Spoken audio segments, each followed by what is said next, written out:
Why did the shiny red crown make everyone sneeze? Once upon a time, a king found a beautiful crimson crown. It sparkled like 1,000 stars.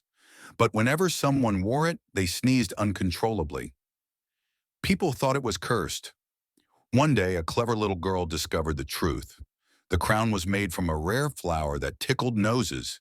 The king laughed and turned the crown into a garden.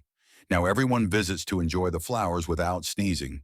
And remember, sometimes things aren't as scary as they seem. Hit the like button, subscribe, and leave a comment to support us.